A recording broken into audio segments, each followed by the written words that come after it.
Death to passwords, huzzah, the suite formerly known as Office, and KnowBe4 now spelled with a billion.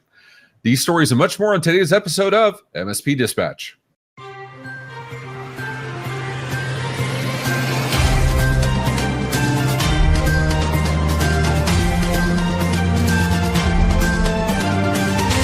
This episode is presented by Huntress's Hack It 22, a series of interactive sessions led by cybersecurity pros and industry favorites to help you better understand threat actors and the tradecraft they use. Running November 14th through 16th with 2 chances to catch the content, plus a separate optional 0-day workshop. To register for Hack It 22, visit this Huntress site.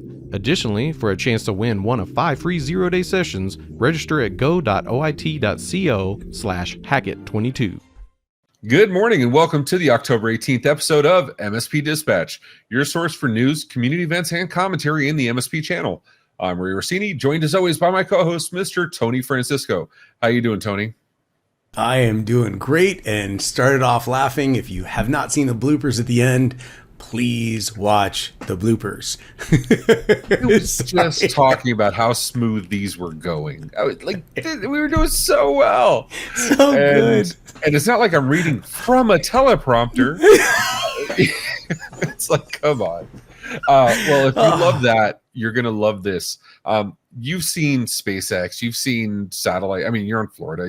You've seen satellites being launched into space with rockets and super cool, right? Like rockets, red glare and all that fun stuff.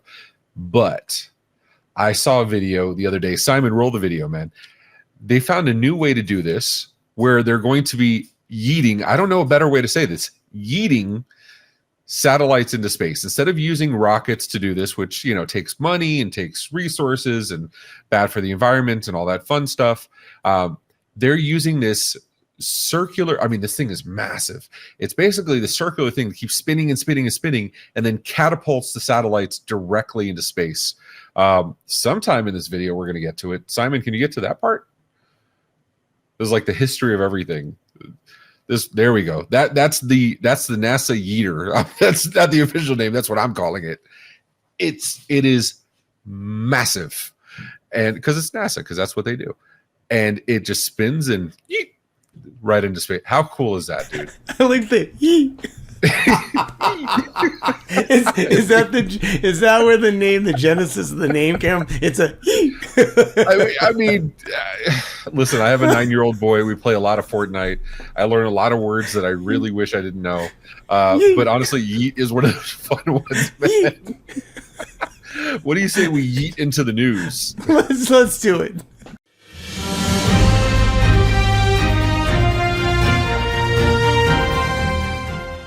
In my top story, Beta Passkey Support in Chrome and Android, as reported by Ron Amadeo on ArsTechnica.com.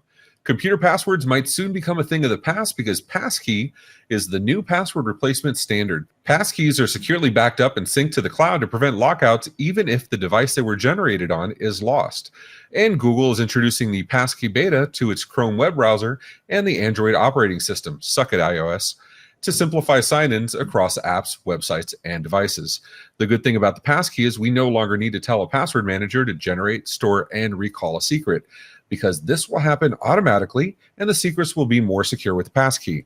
The downside is that unlike the old text box supported by all browsers, passkey support will need to be added to every web browser, password manager, and website. Go Team Android. I mean, Tony, you're the king of passwordless. I mean, passkey sounds like a pretty cool thing, right? There's so much to unpack here, Ray, and what a great topic for everyone to be listening to, because one of the lowest common denominators of every single thing that you do in the IT world is authentication. And with authentication and such a huge target, you're going to have a huge opportunity for people to exploit it. The biggest thing that everyone has to understand is that passwords are important. They can get bypassed very easily. Multi-factor, two-factor, whatever you want to call it, factor authentication enables additional protection for the password. Guess what? There's a ton of public documentation around that. The third, so let's recap this. Passwords are critical. Multi-factor authentication, critical. password rotation policy is absolutely critical. This does not address a password rotation policy. What it does is allow a convenience factor for a centralization of password storage and almost a weird, not necessarily cross-pollination, but it's a very siloed way of saying we're going to keep all your password in a centralized location outside of a password manager so you can do it once and it affects everything for the same service.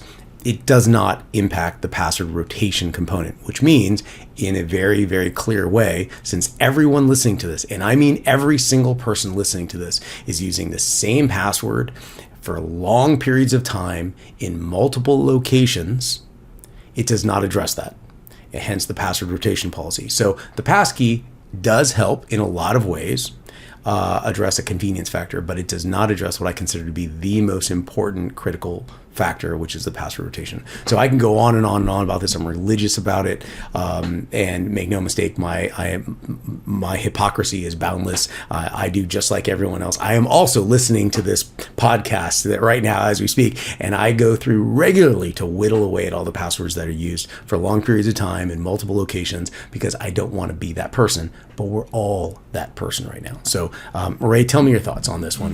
Do you feel more comfortable with this? Is it the same old? Give it to me. I mean, I love push. I love conditional access. I love passwordless. I just don't know how much, like you said, you can't rotate it. So how am I going to make it passkey 1, passkey 2, passkey 3? Like, don't take away the things I've gotten really good at, please. No, I mean, security is a moving target. It's always going to be a moving target. Anyway, the old, what is it, Thomas Jefferson, you can have security or convenience, you can't have both, and I probably just completely butchered that. But, the point is still true. You want to get as close to easy for the users so that they adopt the security. It's like we said on the last episode, pew, pew, pew, somewhere Phil put up the card. Those users that put up the admin interfaces on their Fortinet firewalls on the internet, they did so because it was easy, right? They could access it from anywhere as opposed to using dedicated IP or Tailscale or VPN or something of actual useful security. Same thing with passwords. I mean, how many times have you looked at the bottom of a keyboard for a user and found that sticker with the password? I mean, passkey addresses that, right? Push addresses that. Passwordless addresses that. I'm all for the technologies, but then you have the barrier to entry, like the article says, you're going to have to rewrite everything to use it. And if users are lazy, sometimes developers are even more lazy. Let's see. Compatibility. I didn't even talk about that. Like that is, we should have another episode just about passwords and what everyone's doing, because we all have our own feelings, but generally we're all on the same page. And I think if we all get each other's perspective, maybe we should weigh in for those using passkeys. Is there anyone out there currently using it? Do you have an automated password rotation policy? Are you going with SSO? Is SAML your route of choice? A lot of questions. We should let us know. But for now, I mean, we have a new belle of the ball. Office is getting a new name. What's going on?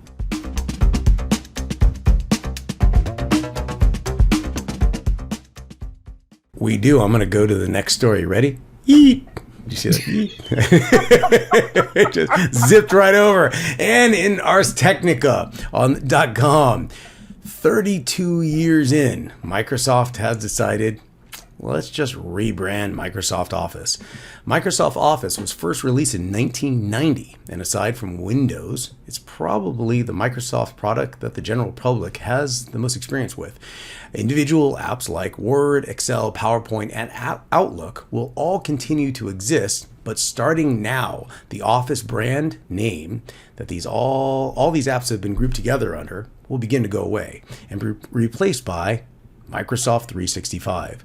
The change will first come in the online Office apps at office.com, which will make the switch in November. In January 2023, the Office app built into Windows 10 and Windows 11 and the Office mobile apps for iOS and Android will follow suit. When updated, the apps will pick up the Microsoft 365 branding and a new logo. Ray, we did a story last week about the new Microsoft Intune coming out, making massive changes that appear to be chasing the MSP and RMM community. Is this in the same tunnel? Are they rebranding? Are they regrouping? Is this all a step in the general direction? Or is this just, we'll just rebrand to see if we can get a little bit more juice out of that squeeze? So is it wrong that I thought they had already done this? So I'm saying because at least the plans, right? I'm pretty sure the plans got changed to Microsoft 365 a long time ago, right? Because I remember having because every time I talk about like E3, E5, E1, I always autocorrect myself and say Microsoft 365 instead of Office 365. So great, in this.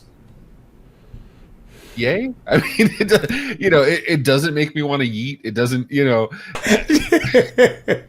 I absolutely get it, right? It went from being Windows products to Microsoft products. It went from being Office products to Microsoft products. Satya Nadella has been doing this for a long time already, bringing everything under. So I completely understand that. I have no problems with this whatsoever. Maybe it's about damn time. The only thing that drives me nuts is when these companies rebrand and make these words, and Microsoft is the king of this. They're absolutely the undisputed champion of this, of changing the names of everything so they're impossible to find docs for, because you have 19 different docs that tell you to do 19 different things and you don't know which one to do.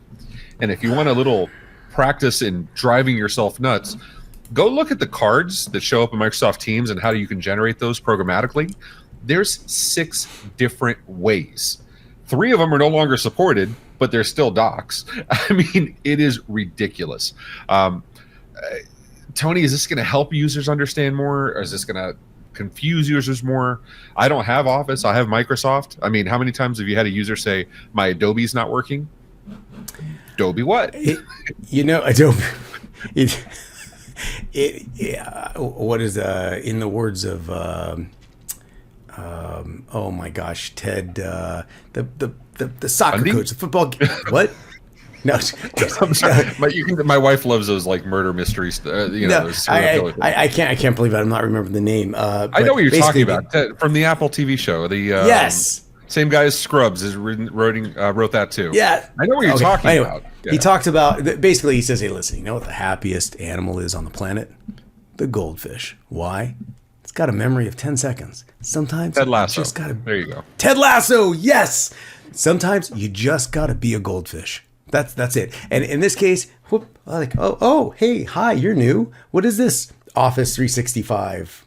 Oh, not Office 365. Microsoft 365. Hi, you're new Microsoft 365. How are you?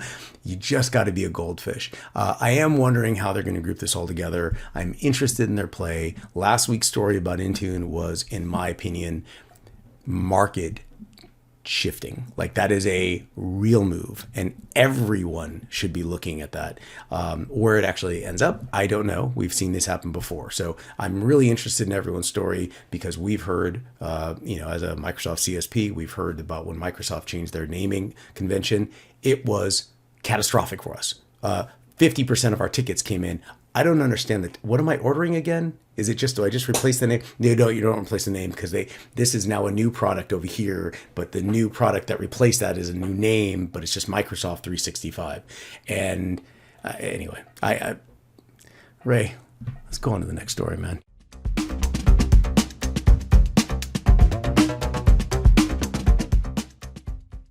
In a story where they will not be changing the name, top story number 3, KnowBe4 to be acquired for $4.6 billion, as reported by the Dark Reading staff on darkreading.com.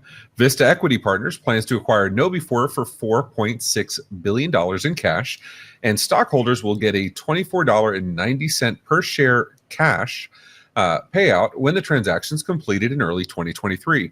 KnowBe4, a security awareness training and simulation platform with 52,000 global customer organizations, is the latest security vendor acquired by a private equity firm. In recent months, PE firm Thoma Bravo has acquired 3 IAM companies, SailPoint, Ping Identity, and ForgeRock as the most recent. Vista has invested $1 billion in Securonics, $215 million in Critical Start, and collected on the sales of SecureLink to Privata and Ping Identity. It also acquired Citrix earlier this year. So Tony, okay, Thoma Bravo, we talked about in the last episode. Pew, pew, pew. Now we have Vista Equity. They're investing heavy in security. Really, really, really heavy in security, and I am. The tea leaves. What are you reading here?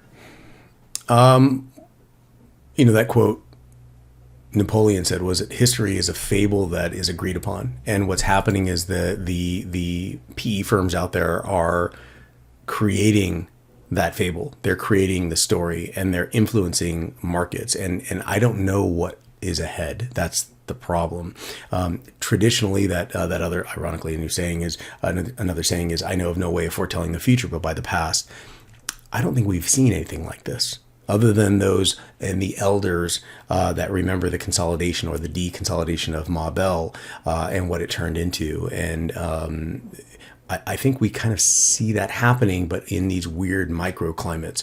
I feel like PE firms are the mechanisms for these consolidations, but I'm not seeing any true value come out of it as of yet. I don't see the PE firm being anything other than the fueling of this consolidation. I don't see them being the value add that's needed to do a market shift that's for the betterment of everyone, just for themselves in particular. And I don't know what their exit strategy is. That's even the bigger question I have. So maybe I'm overthinking this, but I don't know what's going to happen. And I wish I could. There are a lot of positives being internally of these acquisitions and consolidations. And there's also a lot of positives in the massive gaps and opportunities that they leave open for other small organizations and emerging technologies.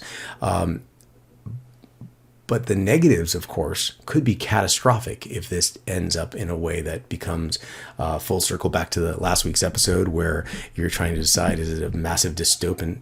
Oh, no, that's where Phil puts up the cards. Oh, that was good. That was good. In reference to last week's episode about the massive dystopic scenario of Star Trek versus Star Wars, what's this going to be? Is this going to be a dystopic society where it's just controlled by a few PE firms, or is it going to be something that is just amazing? Give me your thoughts on this one. I mean, so I'm not an investment analyst. I'm not, that's not my bag. I do know Thoma Bravo typically holds companies for, I think it's 3 or 5 or 7 years, something like that. Somebody will correct me in the comments. This equity, I'm not really familiar with their strategy other than buying everything. But these two powerhouses seem to own a lot of the MSP industry. Other than Thoma Bravo, this equity is a little different animal because of the way that they kind of gobble up so many different things that are in the same vein, right? And I'm looking at Kaseya, right? How many products does Kaseya own that are kind of duplicated, triplicated, if I'm making up words? And so it's not like they're saying, let's combine these together and, let's Highlander this thing and come out with the one to rule them all. They just kind of let them all live and let them all thrive. So I don't know the benefit. I don't know if it's hedging your bets, mitigating your risks, seeing which one comes out ahead, or just letting them all play in the industry and make money. It's an interesting view, and I'm curious to see what comes out of it. I don't understand. It's like betting on red and black on the table. Like, I don't know the value of that. And again, I'm not the investment analyst. I'm not smart enough to do that. These people know what they're doing some of the time. And they're putting billions of dollars into this. I just don't get why. Why put competing platforms inside your same portfolio? Tony, do you have any insight on that? Like what, or maybe we're at the time, so maybe we just let the MSPs come back and tell us what they think. Why don't we do that? In the meantime, we got some notable mentions. Can we get into those?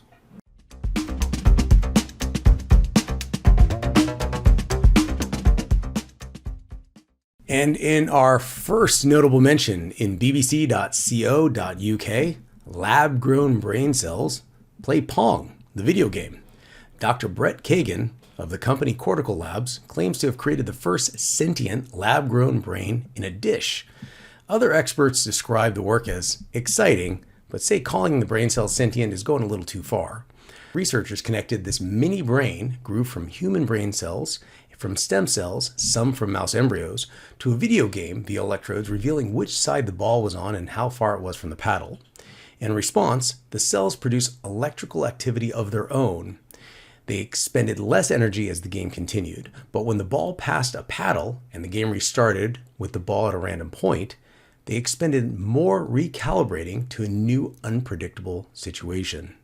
Next up, beer pong. And in my next notable mention from darkreading.com, Microsoft addresses 0 days, but Exchange Server exploit chain remains unpatched. For its October Patch Tuesday update, Microsoft addressed a critical security vulnerability in its Azure cloud service, carrying a rare 10 out of 10 rating in the CVSS vulnerability severity scale. The tech giant also patched 2 important rated 0-day bugs, one of which is being actively exploited in the wild. And further, there may be a third issue in SharePoint that's also being actively exploited. Notably, however, the Microsoft did not fix issues for 2 unpatched Microsoft Exchange Server 0-day bugs that came to light in late September. In my first notable mention, Android leaks Wi-Fi traffic even on VPN, as reported by Elizabeth Montalbano on darkreading.com. A security audit conducted by Mulvad VPN showed that despite enabling VPN and Android devices on public networks, these devices are sending connectivity checks outside the VPN tunnel. According to the company, there are nearly 3 billion Android users worldwide, and this issue could jeopardize a user's anonymity and allow potential attackers to monitor a user's traffic and even pinpoint someone's location. Mulvad VPN researchers have already reported this to Google's Android team and suggested that Google considered disabling connectivity checks into stock Android. In my second notable mention, Windows 10 21H1 support ending in December, as reported by Sergio Gatlan on bleepingcomputer.com. Microsoft has just reminded customers that all editions of Windows 10 version 21H21 will reach the end of servicing in December of 2022. In an update to the Windows Health dashboard, the company said that systems running Windows 10 21H1 will no longer receive security updates. To avoid exposing their systems to security attacks, the companies advised customers to upgrade to the latest versions of Windows 10 or 11 as soon as possible. Microsoft added that the latest security update for these versions will be on December 13th, 2022.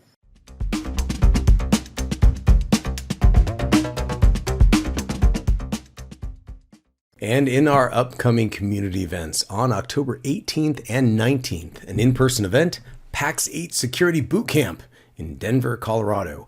On October 19th and 20th, another in-person event, SMB TechFest, Irvine, California.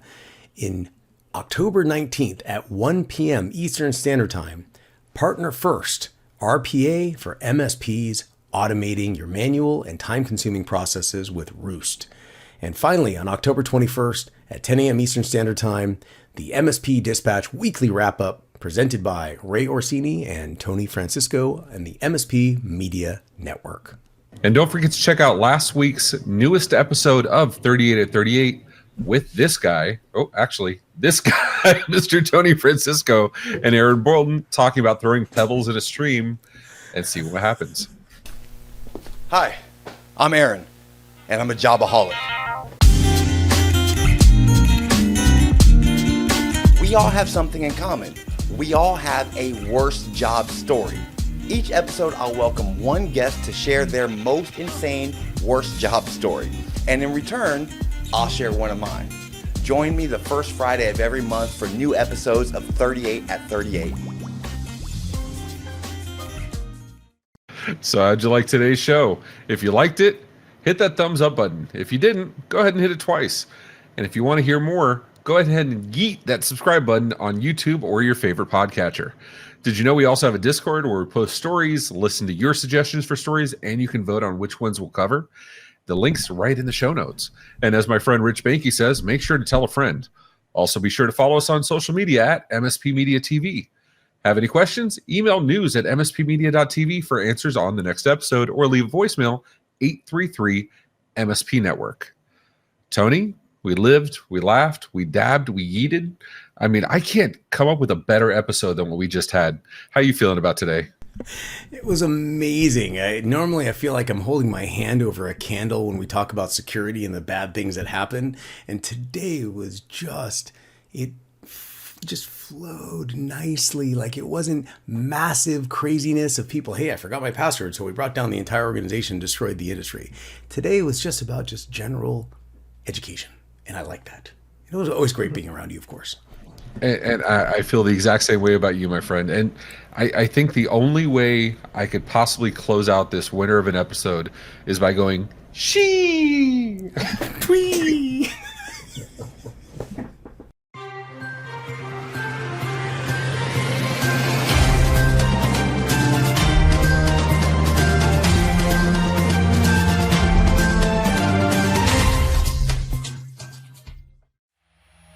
This has been a broadcast of the MSP Media Network.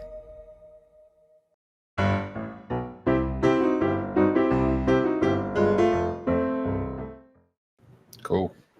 You saw his note about starting a different recording? Totally saw that. You're totally not doing it right now, right? Totally not doing it right then and there. Totally. All right. Good morning and welcome to October. Starting it off so right. I'm going to stop saying how good we're doing. All right.